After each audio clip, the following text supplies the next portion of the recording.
नमस्कार. सर्मिक लोक जाणीव न्यूज लाईव्हमध्ये आपलं सर्वांचं सहर्ष स्वागत आहे. आपण पाहता सर्मिक लोक.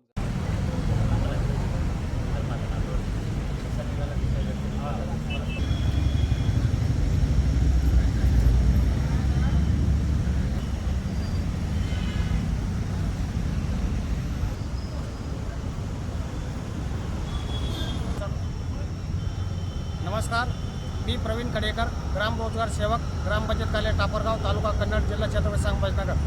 आपण सर्व ग्राम रोजगार सेवक यांच्या प्रलंबित मागण्या 8,000 रुपये वेतन, 2,000 प्रवास भत्ता, तसेच NMS ॲप, वैयक्तिक कामांना फेस ID सवलत या गोष्टीच्या अनुषंगाने महाराष्ट्रातील तमाम सर्व रोजगार सेवक बंधू भगिनी यांना मी नम्र विनंती करतो की आपण सर्वांनी या रोजगार हमीच्या झालेल्या आपल्यावर अन्यायाच्या विरोधात माननीय विनोदजी चव्हाण साहेब राज्याध्यक्ष यांच्या मार्गदर्शनाखाली आपण सर्व रोजगार सेवकांनी छत्रपती संभाजीनगर येथे येऊन संबंधित आंदोलन याच्यात सहभागी व्हावे अशी मी सर्वांना विनंती करतो.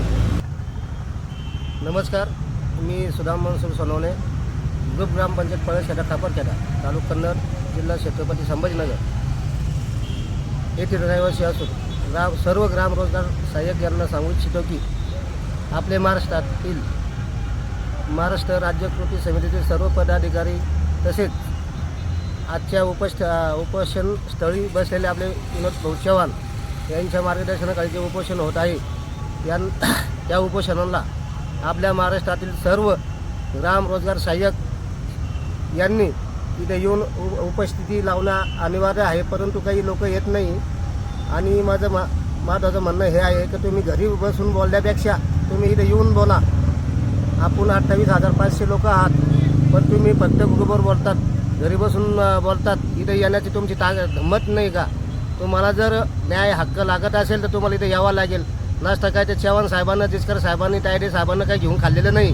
तुम्हाला स्वतःचा अन्याय तुमच्यावर झालेला तुम्हाला न्याय मागता येत नसेल तर ही आपण रोजगार सेवक म्हणून वावरण्याची बी आपल्याला लाज वाटायला हवी. त्यामुळे मी सर्व ग्राम रोजगार सेवक संघटनेच्या माध्यमातून सांगू इच्छितो की सर्वांनी सन्माननीय आपले राज्याध्यक्ष सर्व यांना भेट देऊन त्यांना मोलाचं सहकार्य करावे व आपली एकजूट दाखवून द्यावे. शासनाला पण सांगू इच्छितो की आमचा अंत बघू नका, नसता आम्ही पुढील पाऊल असं टाकू की मंत्रालयाच्या घरासमोर आंदोलन करून आत्मदानाचा प्रयत्न करील. मी सुदाम सोनवणे, रोजगार हमी मंत्री यांना स्पष्ट सांगू इच्छितो की येणाऱ्या काळामध्ये तुमच्या बंगल्यासमोर मी स्वतः आत्मदानाचा प्रयत्न करणार आहे. धन्यवाद.